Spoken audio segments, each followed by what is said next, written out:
오늘도 하나님의 은총과 하나님의 사랑이 여러분과 가정에 넘치기를 예수 이름으로 축원합니다. 성경은 진리를 말하고 있습니다. 하나님의 모든 창조하신 진리, 그리고 타락한 인간에게 구원을 베푸신 진리, 그리고 믿는 자들에게 영원토록 함께 하시겠다고 하는 하나님의 언약의 말씀은 우리에게 진리의 말씀으로 우리에게 전해주고 있습니다. 그러므로 삼위일체 하나님, 성부와 성자와 성령 하나님이 우리와 함께 하신다고 하는 것은 곧 성도들에게는 신앙이요 얼마나 큰 평안이며 위안인지 모릅니다. 그러므로 교회와 가정은 꿈이 있어야 하고 그 교회를 통하여 가정을 통해서 그 하나님의 주신 꿈을 이루어 가야 하는 겁니다. 그럼으로써 교회와 가정은 굉장히 중요하죠. 이것이 하나님이 우리에게 세우신 하나님이 가지신 기대와 하나님의 꿈일 수도 있기 때문에 그렇습니다. 이 말씀은 변함이 없어요. 히브리서 13장 8절을 보게 되면 예수 그리스도는 어제나 오늘이나 영원토록 동일하시니라. 아멘.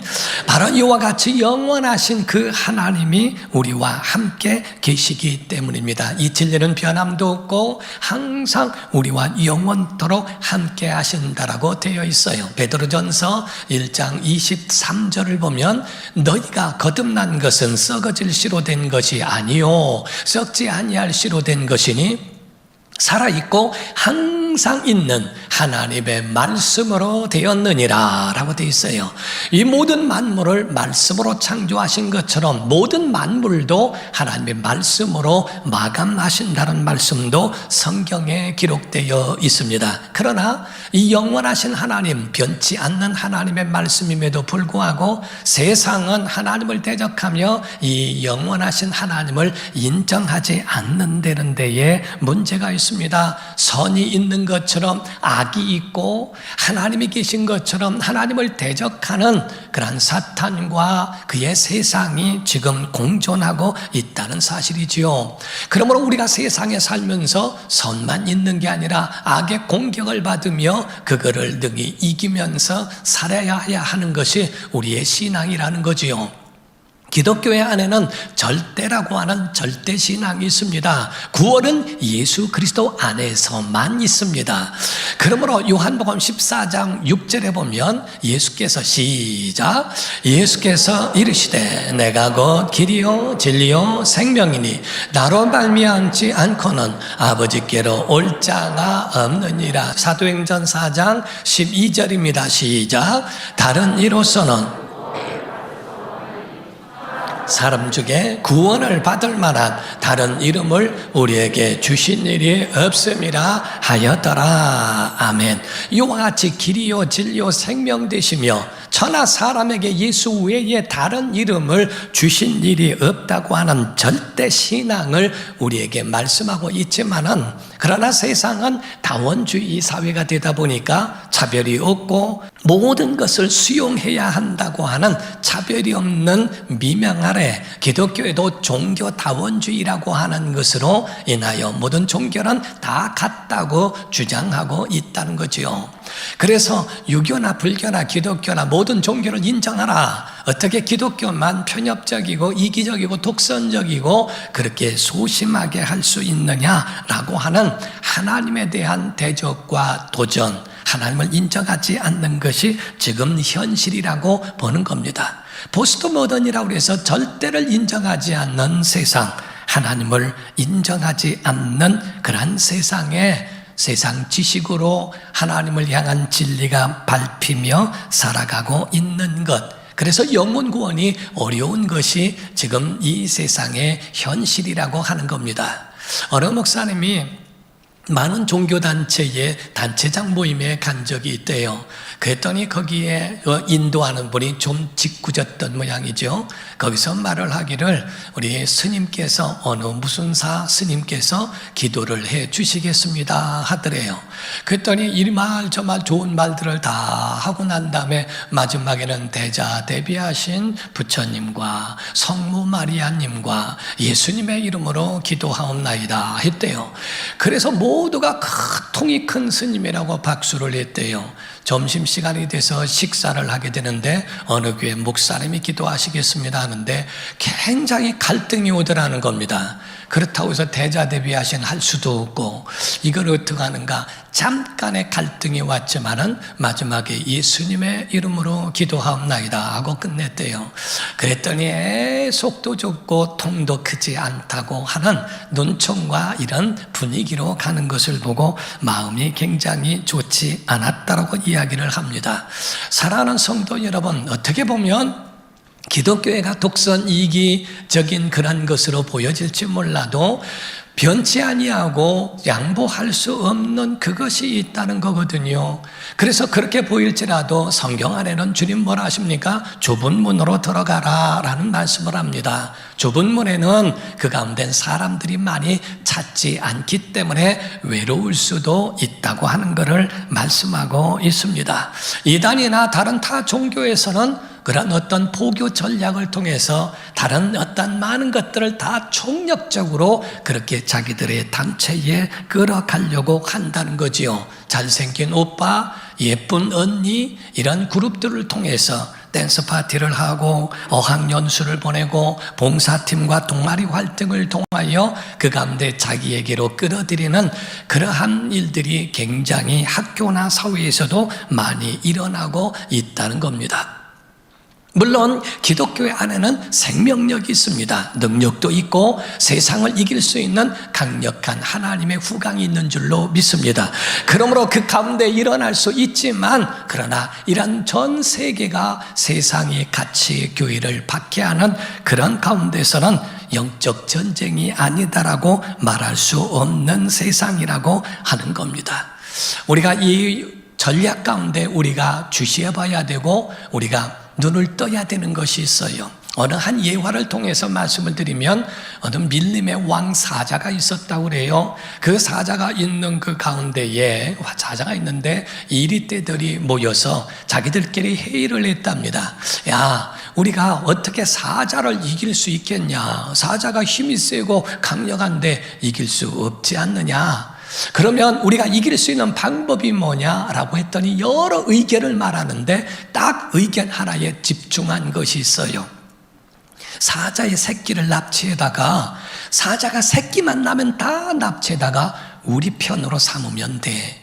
그리고 우리화시켜서 사자를 공격하게 하면 된다. 그래서 그게 적중했다는 겁니다.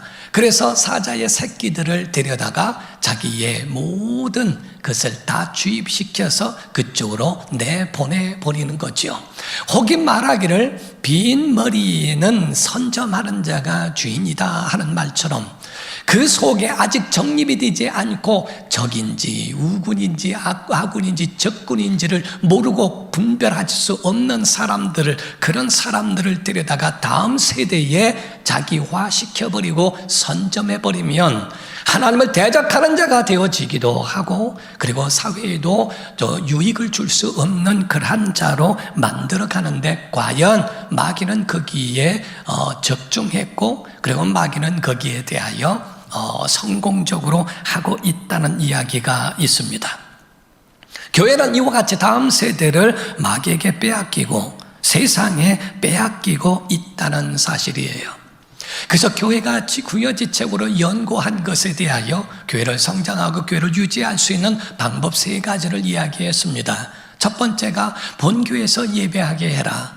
다른 곳으로 이사를 가더라도 주일만큼은 교회를 오게 만들자. 그래서 교회를 유지하고 지키게 하자 하는 첫 번째 방법이었고, 두 번째 방법으로서는 전도를 못하면 애라도 낳아라 해서, 그래서 아이를 출산하게 하는, 결혼을 하게 하고 출산하게 하는 그 일로 교회를 성장시키는 일을 하게 하자. 세 번째로는 회심하게 만들어 전도를 하고 그들에게 진리를 전하여 구원을 받게 하자. 그래서 그 일을 통하여 어떤 불교 신자는 어떤 교회의 프로그램 안에 들어와서 구원을 받은 다음에 너무 고마워서 그 가운데에 있는 음료수, 이 병원 방문할 때에 그렇게 들고 다니는 그런 음료수를 가지고 와서 비서실에다가 이야기를 해드려요. 우리 정말 너무 이번에 은혜를 많이 받았으니까 주지 목사님에게 갖다 드리라고 그랬더라는 거지요. 담임 목사님을 주지 스님으로 알고 주지 목사님에게 갖다 드리라고 하듯이 그런 사람들의 사상이 바뀌고 마음이 바뀌고 하나님 앞으로 돌아오게 만드는 그 일이라고 이야기를 하더라는 겁니다.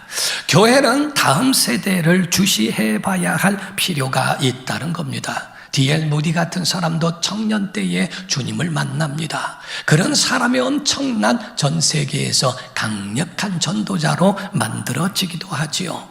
청소년 때에 변화된 사람들이 꿈을 갖고 하나님이 쓰시는 굉장히 큰 도구가 될 수 있다라고 하는 거지요. 청년의 세대를 다 허랑방탕하게 지나간 후에 예수 그리스도를 영접하는 것, 죽기 직전에 예수님을 영접하여 구원을 받는 것 귀한 일이지요. 그러나 청소년들을 통하여서는 하나님이 크고 놀라운 역사를 이루시기도 한다는 사실입니다.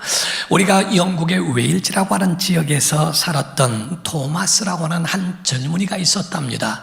그가 선교의 꿈과 비전을 갖고 살다가 중국의 상하이라고 하는 곳으로 가게 됐대요. 그래서 거기에 선교를 하러 갔는데 거기에서 아내가 죽습니다. 거기서 선교의 모든 비전을 펼치지도 못하고 이제 돌아서서 본국으로 돌아가려고 하는데 그때 조선이란 나라에 대한 이야기를 들었대요. 조선이란 나라는 아직도 불모지요. 정말 거기는 황무지와 같아서 아직 그 가운데는 복음이 절실한 나라라고 하는 이야기를 듣고 하나님이 감동을 주셨습니다. 그래서 안 되겠다, 조선이란 나라에 가서 복음을 전해야 되겠다라고 배를 타고 왔다는 겁니다. 그런데 대동강변에서 도착하기도 전에 이 흥선대원군에 가지고 있는 쇄국 정책에 의해서 내리지도 못하고 거기에 방황을 하게 됩니다. 나중에 마침내는 내려오자마자 그들에게 성경을 다 펼쳐주고 던져주고 군인이 지키고 있었던 군인의 도끼에 맞아서 그 자리에서 순교를 합니다. 그래서 그 토마스 선교사는 성경책만 뿌려놓고 그 가운데에 도끼에 맞아 순교를 하죠. 꽃도 피우지 못하고 열매도 맺지 못하고 그 선교사는 거기서 이와 같이 순교의 이슬로 사라지게 됩니다. 그런데 이와 같이 조선이란 나라의 종이라고 하는 것이 굉장히 종이가 아주 이 귀한 시절이었기 때문에 성경책을 받아가지고 몇몇 청년들이 그걸 가지고 집으로 가져옵니다. 그리고 그거로 집에 펑크나 있는 그 집을 도배하기 시작합니다. 그래서 성경책을 찢어가지고 도배를 다 하고 난 다음에 담배도 거기다 말아서 피우기도 하고 등등 이런 것들을 다 했대요. 그런데 신기한 일이 일어난 거는 누워도 성경이 보이고 앉아도 성경이 보이고 읽다 보니까 성경이 암송이 되고 성경 보니까 하나님이 세상을 이처럼 사랑하사 독생자를 주셨으니 이는 저를 믿는 자마다 멸망치 않고 영생을 얻게 하려 하심이라 말씀에 감동받고 예수님을 영접하게 됩니다. 영접한 사람 가운데 김성집, 최치랑 또 서경조라고 하는 그 사람이 예수님을 믿고 교회를 세우게 되고 굉장한 역사가 도배를 한 건데도 역사가 일어납니다. 그 가운데에 그런 교회가 세워진 것이 조왕교회라고 하는 교회라는 거지요. 나중에 김일성에 의해서 공산화가 되어지고 교회가 불태워지고 교회가 완전히 다 초토화가 돼버렸어요. 나중에 남한에서 북한에 가서 과학기술대학을 지어주게 되었대요. 근데 거기를 지어주고 할 때에 포크레인이 와서 미는데 그 밑에 종이 발견됐는데 조왕교회의 종이었다고 이야기를 합니다. 이와 같이 정말 하나님의 역사는 청년을 통하여 이루시는 그 놀라운 역사가 다 그들이 통로가 되어 이루시는 그 모습들을 보게 되더라는 거지요. 사랑하는 성도 여러분, 지금 영국의 예배당 같은 데가 10년 전 통계를 보더라도 예배당이 술집에 팔린다는 이야기를 들어보셨을 겁니다. 또는 도서관이 되기도 하고 이슬람 사원에 팔리기도 하고 나쁘게는 술집이 되기도 한다는 겁니다. 십자가는 그대로 둔대요. 술집 하면서도 십자가를 치우지 않고 십자가는 그대로 두고 강단 쪽에는 양주를 팔고 성가대석 쪽에는 포도주를 팔고 희중석 같은 데는 그런 소주와 이런 저렴한 것들을 팔면서 그러면서 버젓하게 술집으로 활용을 하고 있는, 다시 말하면 하나님에 대하여 비웃기라도 하고 그 가운데에 조롱하는 마음으로 그렇게 그대로 두면서 이루어가고 있는 모습이 10년 전 통계로 1년에 200개 교회에서 300개 교회가 팔린다는 이야기도 듣습니다. 어느 목사님은 호소할 때에 이런 말을 합니다. 지금은 청소년들을 위하여 단장에 기도할 때가 왔다라고 이야기합니다.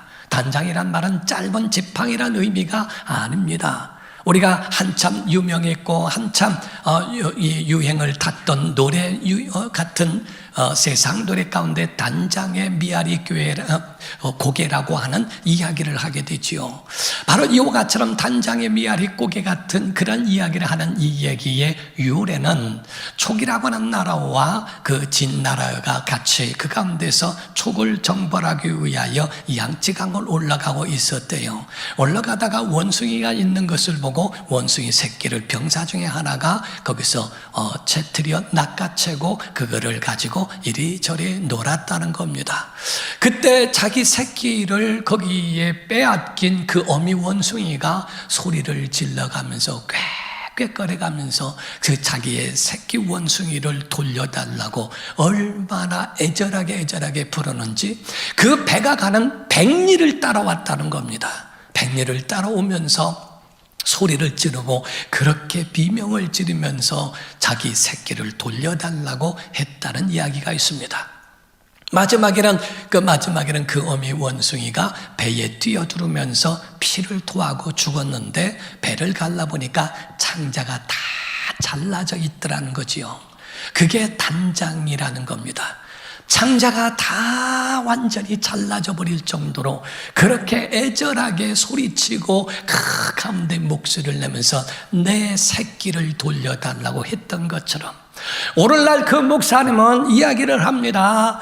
세상에 빼앗겼던 청소년을 돌려달라는 겁니다. 마귀와 사탄에 빼앗겼던 게임과 중독 가운데 마약과 이런 것들로 노출되어 있는 청소년을 돌려달라 하는 그 원숭이 새끼를 돌려달라는 어미의 심정과 같다고 하는 거지요.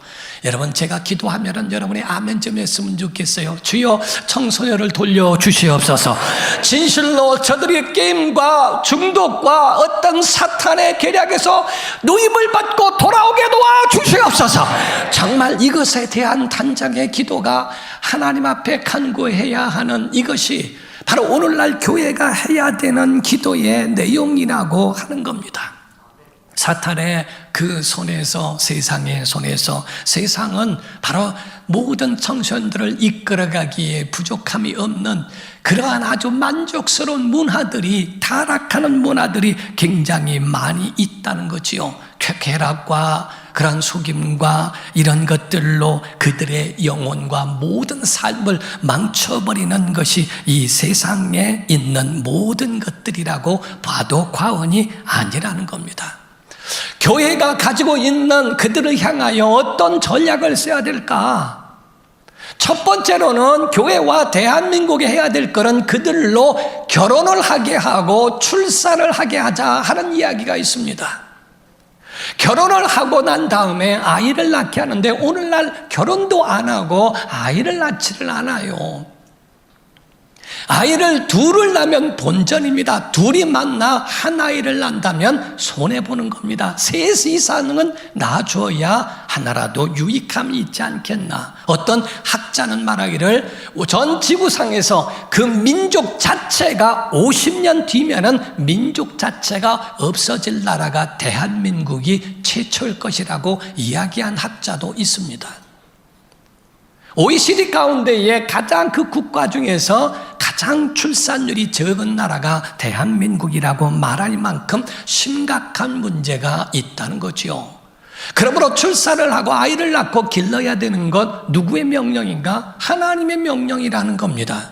창세기 1장 27절과 28절을 보면 하나님이 자기 형상 곧 하나님의 형상대로 사람을 창조하시되 남자와 여자를 창조하시고 하나님이 그들에게 복을 주시며 하나님이 그들에게 이르시되 둘만 나라 하나만 나라 하지 아니하시고 생육하고 번성하여 땅에 충만하라 땅을 정복하라 바다의 물고기와 하늘의 새와 땅에 움직이는 모든 생물을 다스리라 하시니라. 9장 1절입니다.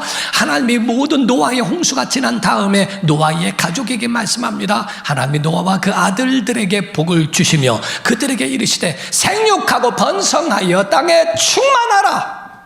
그것은 바로 너와 내 자손으로 땅에 가득히 채워라 하는 말씀이거든요. 하나님의 명령 가운데는 이와 같이 그 너희들이 결혼을 했고 남자와 여자가 만났다면 이와 같이 그들에게 땅의 충만함으로 채워야 하는 것이 아니냐라고 하는 하나님의 명령이 들어 있습니다. 오늘날 왜 저출산으로 아이를 낳지 않습니까? 라고 물었더니 몇 가지 중에 첫 번째가 돈이 많이 든다는 겁니다. 그래서 첫 번째가 교육비나 이런 물질적 부담 때문이다. 두 번째, 아이들에게 매여 있는 정신적 부담, 그 아이들을 책임져야 하는 정신적 부담이 있고, 세 번째로는 교육 환경에 대하여 열악하고 믿을 수 없다는 것, 그리고 네 번째로 말하고 있는 것은 내 인생을 왜 아이로 허비하냐는 겁니다. 내 즐거운 내 인생을 왜 애들 때문에 내가 왜 그걸 반납해야 되고 왜 그거를 희생해야 되는가? 내 인생은 내 것이라고 말하는 이런 세상적 가치관이 오늘날 교회 안에도 예수 믿는다고 하면서도 자기 소견에 옳은 대로 행하는 그런 사람들이 없지 않아 있다는 겁니다. 핵가족 시대, 옛날에는 핵가족이라고 하면은 3명, 4명 정도를 이야기합니다. 지금의 핵가족은 아예 낳지를 않든지 하나를 낳든지 둘 정도는 다 핵가족이라고 표현한다는 거지요. 옛날에는 못 먹어도 가난해도 힘들어도 아이를 많이 낳습니다. 물론 굶어 죽는 아이도 있기 때문에 그러기도 했지요. 그러나 많은 아이들을 생산해내며 그 아이들을 길렀고 또 그 아이들은 과연 자기의 몫을 다 하더라 하는 거지요. 사랑하는 성도 여러분, 옛날엔 이런 이야기도 있었습니다. 김정일을 한국에서 남한에서 초청을 했더니 거부를 했대요. 그 거부한 그 이유를 물었더니 첫 번째가 한국에는 총알 택시가 많아서 어떤 총알에 맞을 줄 모르기 때문이라고 그랬대요. 두 번째로는 골목마다 대포집이 있어가지고 언제 그 대포에 맞을 줄을 몰라서 그렇고, 세 번째는 조금 더 들어가면 왕대포도 있다는 거예요. 그래서 피해가지고 부산을 가보면 부산에는 다대포가 있어가지고 다 대포집이라 거기에 맞아 죽을까봐 겁나서 못 오는데, 진짜 결정적으로 못 오는 것이요, 가정마다 핵이 있어가지고 핵가족들이 있어가지고 그 핵이 언제 터질지 모른다고 하는 이야기를 합니다. 웃자고 했더니 죽자고 돌려들어요. 그런 이야기가 있다고 하니만큼 핵가족 이런 문제들을 이야기하더라는 겁니다. 사랑하는 성도 여러분, 한국은 똑똑하고 부지런하고 유대인들을 게으르다고 책망하는 민족이 한국 사람이라고 이야기합니다. 한국 사람은 굉장히 빠릅니다. 순발력이 있고 똑똑하고 그리고 부지런하고 건강해서 어디서든지 적응을 잘하는 민족이 한국이라고 그래요. 대한민국의 성장도 지금 반만년의 역사를 자랑하고 있지만은 이같이 잘 살고 이같이 급성장한 나라는 전 세계에서도 볼 수 없을 만한 그러한 나라라고 하는 거지요. IT 강국입니다. 엄청난 일들이 한국에서 이루어지는 것을 보지 않습니까? 대단한 역사가 한국에서 일어나고 있습니다. 우리나라는 복받은 나라인 줄 믿습니다. 하나님이 복을 주셨다 이 말이에요. 2000년도 정도에요, 러시아를 갔더니 러시아뿐만 아니라 러시아, 베트남, 태국 등의 한국 버스가 굉장히 아주 유행이었었습니다. 러시아에 갔는데 특이하게 제가 봤던 것이, 버스를 탔더니 버스에 한국말로 자동문이 있었습니다. 그거를 보고 한국 거라고 저한테 소개를 하면서 여기 한국 거 버스라고 그게 유행이라 한글을 지우지 않는데요, 일부러. 그래서 한국 버스는 아주 모든 차를 타고 하는 것에 최고로 좋은 것이라고 그렇게 소개하는 이야기를 들었어요. 다른 나라에서 버스가 오긴 하는데 유행이 없고 그들에게 대하여서는 별로 인기가 없답니다. 왜냐 했더니 일명 계시록 버스라고 그랬는데요. 열면 닫을 자가 없고 닫으면 열 자가 없는 버스가 가라사대 하듯이 성경에 닫으면 열 자가 없고 열면 닫을 자가 없는 예수님인데 그 버스는 한 번 닫히면 열리지를 않고요. 열면 닫혀지지 않는 버스들이 너무 많은데 한국에는 자동문이 있더라는 거죠. 한국 사람들이 이와 같이 똑똑하고 정말 부지런한 그런 민족으로 유명한 그러한 나라의 사람인데 바로 그런 사람들이 점점 줄어들고 있다는 것. 그러면 그것으로 끝나느냐? 성경은 아닙니다. 성경은 두 번째를 말씀하고 있어요. 먹여주는 육체적으로 키워주는 그것으로 끝나는가? 잘 먹여주고 머리 똑똑한 아이만 키우고 하나님이 없으면 똑똑한 악마만 만들어내는 겁니다. 하나님을 대적하고 하나님 불신하고 하나님을 공격하는 똑똑한 악마만 될 뿐이라는 거지요.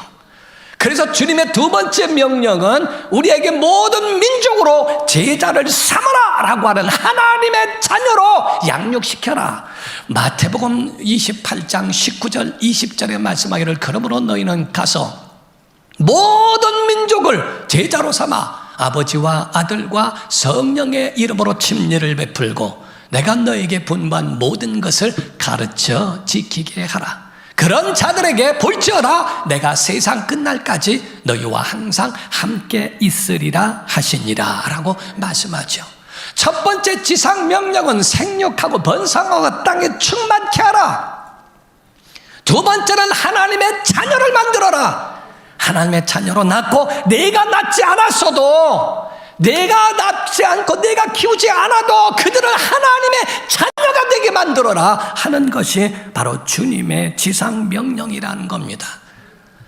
자녀는 나이키를 신고 아버지는 나이스를 신고 어머니는 퓨마를 자녀들은 퓨마를 신게 하고 엄마는 하마를 신어도 아무리 육체적으로 그들에게 가지고 있는 걸 좋은 것으로 했어도 만족함이 없는 세상에서는 바로 모두가 하나님을 향하여 대적하는 작은 악마만 될 뿐이라고 이야기를 하는 거예요.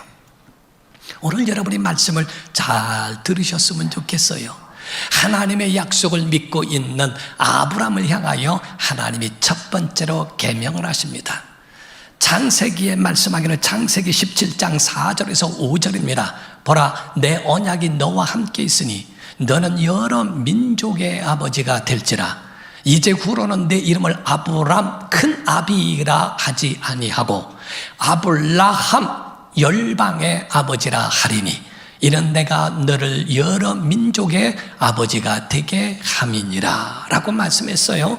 그 후에 15절 16절입니다. 하나님이 또 아브라함에게 이르시되 내 아내 사레 큰어미 사레는 이름을 사레라 하지 않고 사라 열방의 어미가 되리라 하라. 내가 그에게 복을 주어 그가 내게 아들을 낳아주게 하며 내가 그에게 복을 주어 그를 여러 민족의 어머니가 되게 하리니 민족의 여러 왕이 그에게서 나리라. 아멘. 바로 이와 같이 하나님의 언약을 받은 자들에게 하나님이 약속하시는 거예요. 그건 다른 것이 아니라 너를 열방의 아버지가 되게 해줄게. 너를 내 아내를 열방의 어머니가 되게 해줄게. 아니 90세가 되고 나이가 들어서 생리도 끊겼고 아이를 낳을 수 있는 불가능한데 어떤 이런 일이 있을 수 있습니까? 하나님 말씀합니다. 엘샤다이란 말은 전능의 하나님이라. 애를 낳을 수 있는 능력을 줄 것이고 바로 그가 낳을 수 있는 그러한 것으로 하나님이 태문을 열어 역사해 주신다고 하는 하나님의 언약이 그 속에 들어있는 거거든요. 사랑하는 성도 여러분, 교회의 자녀들은 우리의 자녀들입니다. 지금 현재 내가 낳지 않아서도 그 자녀들은 진리로 낳은 하나님의 자녀같이 그들을 대하고 그들을 양육하고 그들에게 힘을 주고 격려해 주고 그들을 세워주는 것이 우리에게 주신 다시 두 번째 말씀하신 지상 명령인 줄로 믿습니다. 육으로만 하는 것이 아니고 육으로만 먹여주고 사랑 베풀어 주는 것이 아니라 진리로 나온 여러분의 하나님 자녀가 되게 하세요. 여러분 자녀들도 육으로만 먹여주고 집이나 사주고 뭐는 해주고 번듯하게 다는 해줘도 지옥 자녀가 되게 하지 마세요. 하나님 자녀로 만들어 주라는 겁니다. 유대인들은 수직적으로 됐기 때문에 포교를 하지 않습니다. 유대인들은 오직 골방에서 골방으로 자기의 민족화만 되어 있어요. 그러나 이슬람은 그렇지 않습니다. 그들은 어디를 가든지 자기는 이슬람이라고 하고 자녀를 많이 생성케 함으로써 수평적인 법도 그들이 해당합니다. 자기가 낳은 자가 개종을 하거나 다른 데로 가면 명예살인이라고 해서 그들을 죽여도 법에 저촉이 되질 않아요. 어느 나라에 가든지 많은 사람을 통하여 애를 낳고 그들을 이슬람화로 만들어라. 엄청납니다. 여러분, 우리가 교회를 통하여 우리가 이것저것 그 가운데 자중질환이 일어나고 그 가운데 네가 옳으네 내가 옳으네 등으로 이것으로 살아가다가는 결단코 이런 것들을 다 빼앗길 수도 있다는 사실도 우리가 인지하라는 거거든요. 여러분 기도할 때 여러분 자녀들은 지옥 자식에 나오지 않기를 기도해야 하고요. 여러분 자녀에게서 하나님 쓰시는 믿음의 사람들이 나오게 하는 믿음의 다음 세대를 키우기를 예수 이름으로 축원합니다. 제가 이 말씀 하나를 위하여 지금까지 온 겁니다. 오늘 본문 말씀에 창세기 17장 6절에서 7절입니다. 자, 다 같이 했습니다. 시작. 내가 너로 심히 번성하게 하리니 내가 내게서 민족들이 나게 하며 왕들이 내게로부터 나오리라.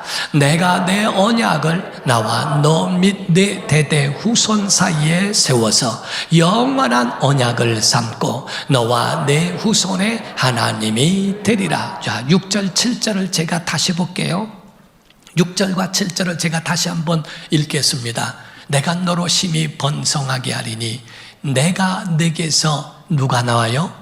민족들이 나게 하며 아멘. 왕들이 내게로부터 나오리라. 여러분 자손에게서 민족이 나고 왕이 나오기를 주 이름으로 축원합니다.